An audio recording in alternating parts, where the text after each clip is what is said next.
this is an old Wilson Douglas tune, and again, like I said, Wilson always reminded me, he says, "Mikey, you gotta wobble the bow." But another thing he did when we would play, he would play with my buddy Scott Nelson and I, and we'd wiggle around and just play all the time. And he says, "Mikey, Scott, you boys are working way too hard." So we were, he's coaching us along through the What did you mean by wiggling the bow? Well, when he's rocking it, when wobble, he's playing, wobble. It was wobble. It wasn't wiggle. It was wobble. You got to wobble the bow. Okay. Wobble the bow is what he always said. And I also remember we went somewhere to play one time, and I says, "Wilson, can I play some fiddle with you?" He goes, "No, you're banjo."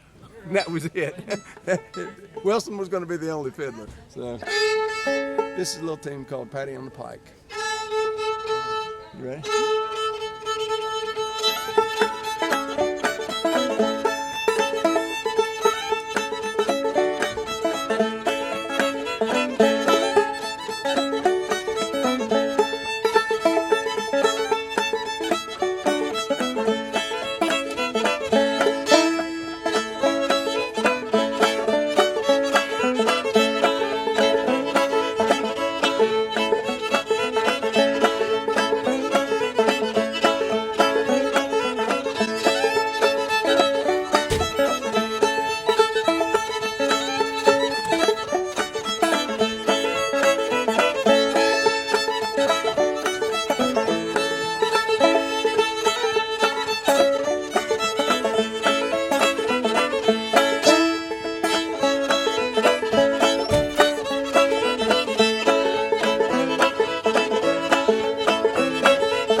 You see my chicken wiggling? I do, yeah.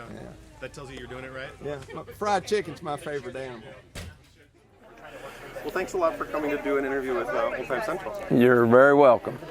We haven't really spoken very much before this, so I'm just interested in where you're from and how you got to start playing old time. Well, I'm originally from north of Charleston, and I am West Virginian.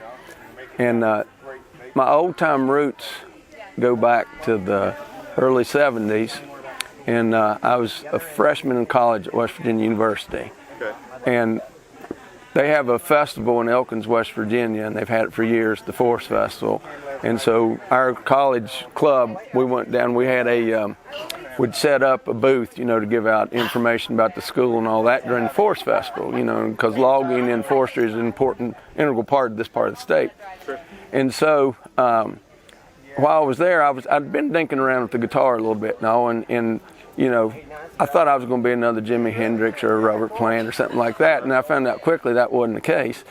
And while we were there, they had, at the Forest Festival, they used to have the West Virginia Open Banjo and Fiddle Contest. So all the forestry guys went over to it, and I went over with them. And, that was kind of neat because you didn't hear much of old time, all you heard was bluegrass. And so I went in there and, the Fiddle Contest, which, had Glenn Smith, Woody Simmons, all those guys in there playing the old time tunes, but they're a little bluegrass flavor to them. Sure. And so, the fiddle contest went on, and it was kind of neat. But after 10 Orange Blossom specials, you get a little tired of that. Yeah. And then the banjo contest started, and that was really neat to me because I always wanted to play banjo. I thought I did. And so they got up there, and after about the 10th Foggy Mountain breakdown, I'm thinking, man, getting all jacked up. And then this fellow walks out on the stage, and he sits down, and he pulls out a banjo, no resonator, nothing shiny. He wasn't in a cowboy hat or suit or anything like this, and started playing clawhammer. And it's like somebody hit me with a bag of rocks. And I knew that's what I wanted to do. Amazing. Well, that person turned out to be Dwight Diller. Okay. Okay, so that was my first immersion in this thing. And then, as luck would have it, when I went back to WVU, I mean, all this is in my head, and I'm just, gosh, somehow I've got to figure out how to do this. Right. Just a couple houses up one day, I was walking home from class, and we had these apartments there, and I heard clawhammer noise. Clawhammer noise. Clawhammer noise. Man. So I found the source. Yeah. And it was a guy that was learning and working and became very proficient. His name was Jack Ramsey. He had learned from Dwight. Okay. Now, Dwight and I are friends, and I've, stayed with Dwight and been there tons of times, but never really learned a tune from Dwight. But I learned a lot of my banjo stuff from this fella, Jack Ramsey. Yeah. And man, he was just a great clawhammer banjo player. Real clean. And I equate that back in the day when we played as old time, because the banjo styles have changed over the last 40 years, and a lot more notes and a lot more, up the neck and everything. And so I call that the new time, old time. Okay. Okay. So I learned that from Jack, and then that's how I got involved. Going back to that Forest Festival again the next year, they had all these little jam sessions going on outside in the parking lot and all that, and that's when I ran into Melvin Wine. Okay. And through that, on my way to WVU and all that, I would stop and visit with him. Okay. And that led to Wilson Douglas. And then Glenn Smith would come to Morgantown and hang out with their friends. And then I would see Woody Simmons in Elkins. And then there's a fellow, Carlos Dalton in Greenbrier County, Mose Coffman from Greenbrier County. Okay. And so I made the circuit with all those guys. Well, in West Virginia years ago, they had all these little mini old-time festivals around. They weren't bluegrass. They were strictly old-time. The Morris brothers had them down in Clay County. And when I got my first real job, it was in the central part where all these guys were. I only had a 45-minute drive to get to any of them. Right. And so I was playing with all these older guys and learning their tunes and playing banjo with them. Right. And then I went to a festival down in southern West Virginia called Pipe Stem, and ran into Odell McGuire. He was a college professor over at Washington Lee in Lexington, Virginia. Okay. But so happened Brad Leftwich was down there, Al Tharp, Andy Williams, and all these guys, and they had played this really great, exciting, young 20-year-old music. Right. We were all in the 20s, early 20s, and that bit me like a rattlesnake. Okay. And after that, I still played with the older guys, but my heart kind of gravitated that way. And so where I live now, the Hammondses live there. Mm-hmm. And so I spent a lot of time out with them in their homes and, with all these guys. And at first, it was all about the music when you'd go to visit them. Okay. But then it became all about them and visiting with them. Right. Well, give me an example. Like what? Well, we would go not even play. I'd help Melvin out on the farm and feed and do that stuff and just sit down and eat, talk, enjoy each other's company. Right. Maybe play a tune, but not even expecting it at that point. Right. So, and I played a lot too with Wilson Douglas, and I found him easier to play banjo with than some of the others because, some of the tunes are really crooked and on banjo, and being young and still learning. Right. But the thing is, I was one of the only young people that were playing with these guys. Mm. They'd have other guitar players or something, but they were older folks. Right. And that was kind of a novelty to them that, here's somebody coming along now. And through that process, I was learning their fiddle tunes. Yeah, I was going to say, who were you learning banjo from if you're going and playing with all these fiddle Well, players? the thing is that's, I was just doing I was immersed myself in it. Right. And sometimes I had a little old Sears cassette tape player, and I would tape banjo people, but I never taped the fiddlers.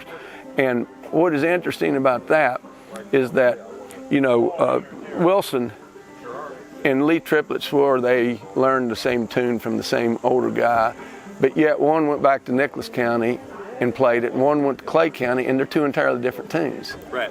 And so that's sort of how I learned the fiddle was, I don't read music or anything like that. Right. All I do is I'll hear that tune in my head, and I play it. And a good example of what really woke me up one day was I was playing with Wilson. I was playing banjo, and he was playing the fiddle. And, I was also playing with the young folks over in Virginia some, and I was going back and forth. And I said, well, Wilson, I said, that tune sounded a whole lot like Sugar Hill. And Wilson had he'd had his throat operated on. He didn't have much of a voice. It was just a whisper. And he said, I said, what's the name of that tune, Wilson? He says, I said, that sort of sounds like Sugar Hill. He goes, it is. And I said, well, Wilson, I said, that doesn't sound like so-and-so played it. And he goes, I don't want to play like so-and-so. Right. And boom, that hit me. Right. They're playing, that's the folk process. Right. Sherman Hammons, who was quite the rascal. He was a jokester and just a great guy, and lived a very simple life. And their whole thing they did out on the Williams River, they was just kind of like hunt and gather. That's what they did. And so he had an array of tunes, and there's a little. They have this little festival in our county. It's called Pioneer Days. And during Pioneer Days, they would have a little mountain music thing, and that was all the nice deals to have this mountain music thing going on. So I was out on the river with out on the Williams River with Sherman, and he says, well, Mike, he says, let's go on into Pioneer Days. And I says, well, that'll be fine, Sherman. Now, Sherman was quite the character, and what he would do every once in a while, he'd go into these things, and he'd really get tanked. Okay, so you had to be really careful, because when Sherman would go out there and get tanked, then there's always the possibility he's going to get picked up, by the law. Right. And so we went on, I had 1964 Volkswagen, and this was in the 70s sometime. And I got that little Volkswagen Beetle, and we drove on into town. And of course, on the way into town, he says,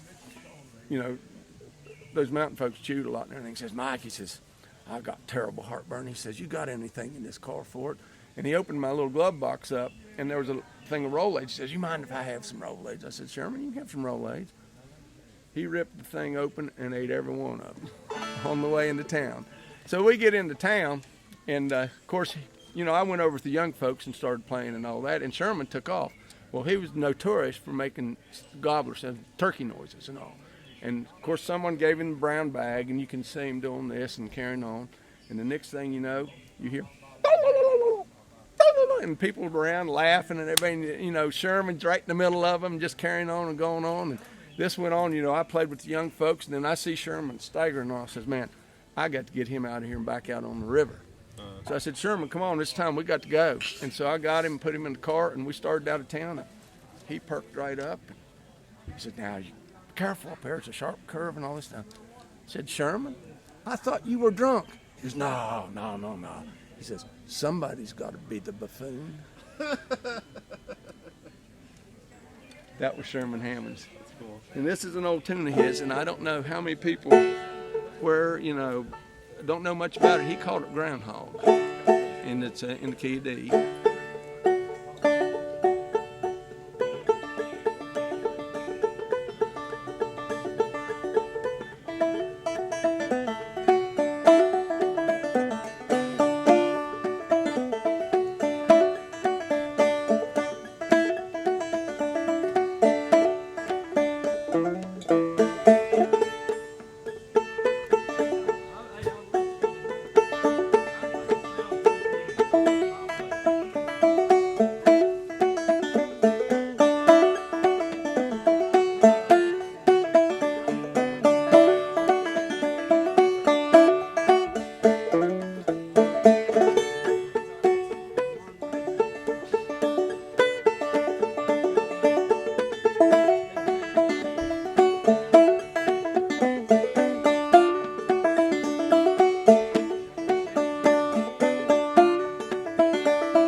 Imagine hearing that out in the middle of nowhere with these mountains, just a lonesome banjo, and it just sends chills up your spine. Absolutely. Like you've played with lots of these older folk, if you can generalize what their attitude was to people developing their own voice or like sticking with tunes the way they learned them. They did their thing.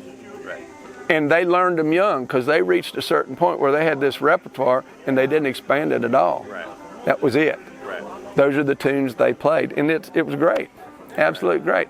But I mean, they opened my eyes to a lot of things because, when you start out young and you're playing, you think, well, it's got to be this way, it's got to be that way. Oh, that's not the right way. Or if you have somebody that's really picky about it, it's not that. It comes from here, it comes from the heart. Right.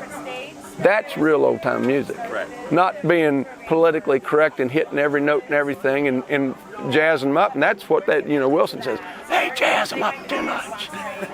He said, remember this, you got to wobble the bow.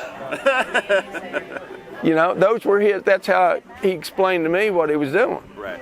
And his tunes are crooked, but they're nice, they're petite. Sure.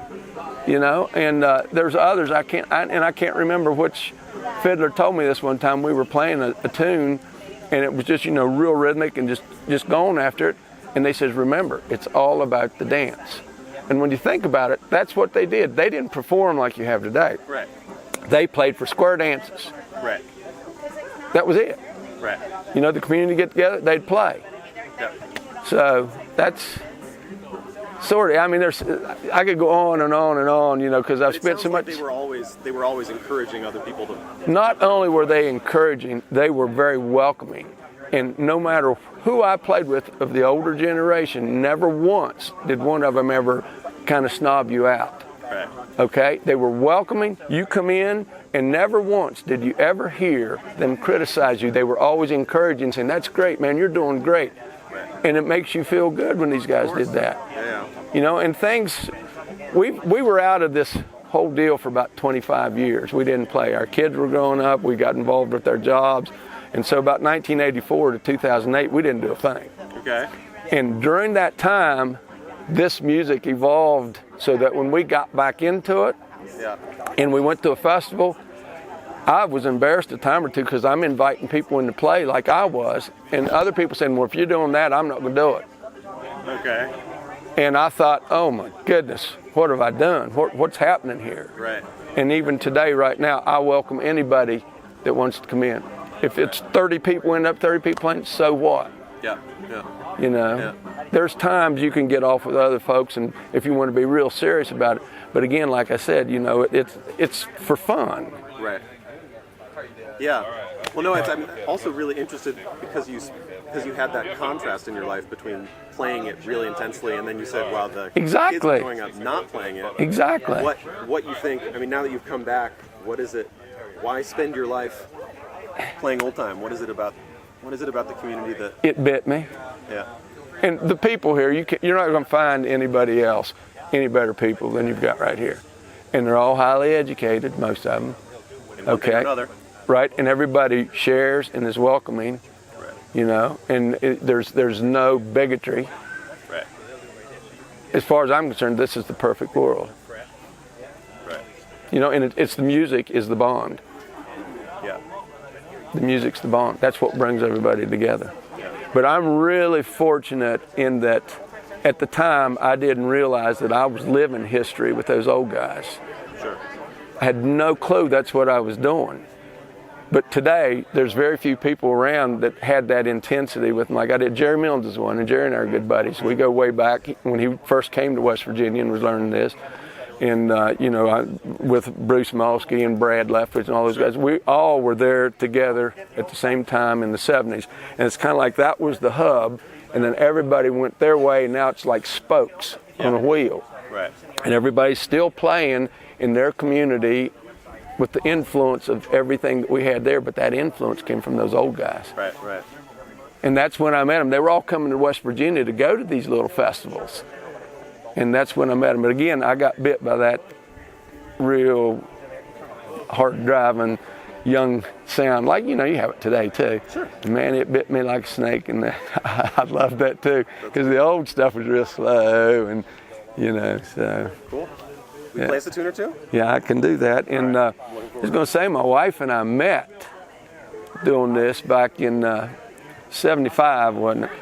And they had the tradition, and I'm sure you've heard of it, about the breaking up Christmas. Sure. So they had that tradition over in Lexington, Virginia, and I was down there and see Andy Williams and all that bunch that made up Plank Road. They came from Morgantown, where I was, and she came with David and Brad and them from Oberlin College in Ohio, and we all kind of met there, and that's where we ran into each other, and then sure we got married, and 40-some years later we're still married and playing music, and she was playing banjo and I was playing fiddle, and we had some interesting times. That's good. So, that's nice to hear. Yeah. So, and we're still in a band together. Right. 40-some years later, you know. So. Cool. Well, then let's hear it. All right. Well, I'll play. This is a It's another Hammons. I heard Sherman play, and this is another thing that's kind of interesting about these older guys. I mean, all of them. They never got together in groups and played. They would get around, maybe have one fiddle, and someone would play a tune and pass it to the next one. He'd play a tune and he'd pass it to the next one. And I can remember seeing Burl and Mose Coffman and several other guys at a little festival somewhere, and they're standing in a circle, passing the violin around, each playing their own tunes. And really kind of neat, because the Hammonds and all those guys, they never played in groups. It was always solo, individual. When they're playing for you, it's just one person, one instrument. Nobody accompanying you. Nothing. And you know, it's great. Yeah. It's absolutely great to see that. And so that's why sometimes it's hard. So I heard Sherman play this tune on the banjo. It's a version of Sandy Boys. And I'm not exactly sure, you know, it's similar, but it's different all at the same time. So we'll go through it a couple times and then keep smiling.